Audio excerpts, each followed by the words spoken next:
Hey, Thad, good morning. Congratulations on the big ad. How you doing?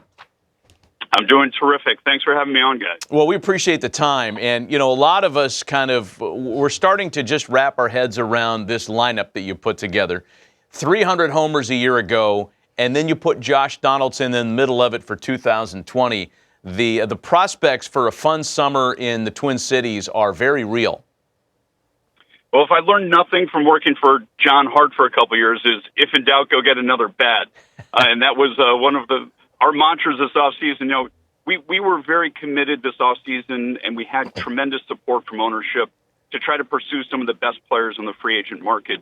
I think the industry thought we would focus all of our attention on pitching. And, the nature of these jobs, guys, is that you can never just have one plan in an offseason. You have to be concurrently running several plans.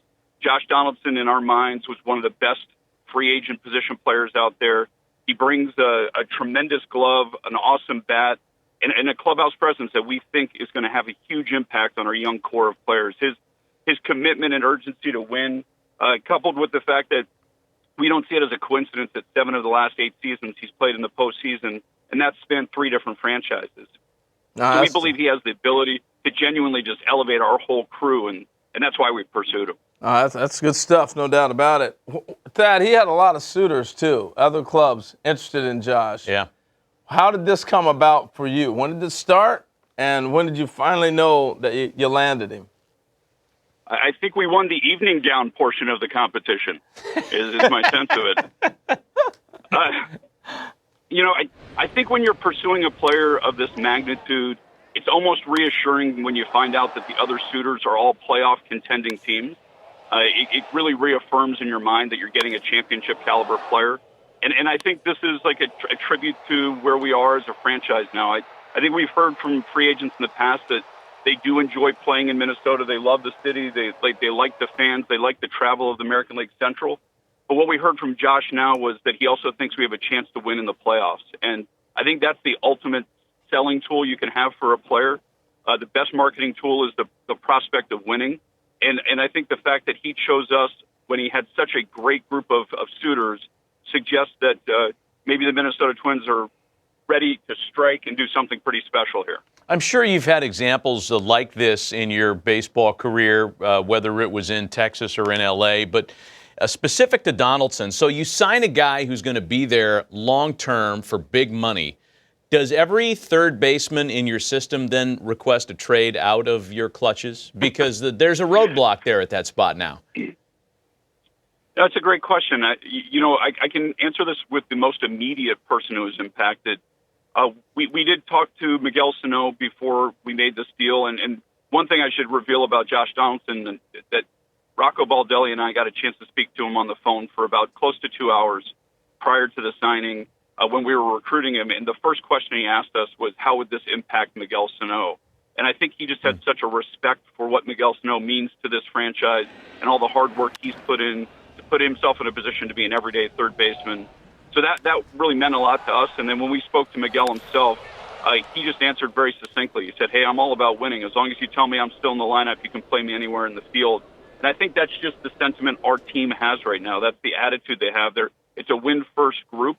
So we've yet to hear from some of the prospect third basemen, but the guy who had established himself at the big leagues was all on board because he truly believes this is going to help us win. Hey, Josh, you did say earlier, and Thad, I know, Thad. Yeah, well, I say Josh. That's okay. Yeah, Josh is not talking. I'm talking to Thad. Thad, you did say a little bit earlier. I'm happy to change paychecks there with Josh. No doubt about that. No doubt. I hear you. You did say earlier, though, that a lot of people, and I know we've discussed this on our show, thought that maybe you were going to go after pitching this winter, and now you end up with a bat. You explained why, but I want to talk about the philosophy of the pitching, why it was not pitching at this moment. So, we had a very unique situation. We went to the playoffs last year, and we ended up winning our division.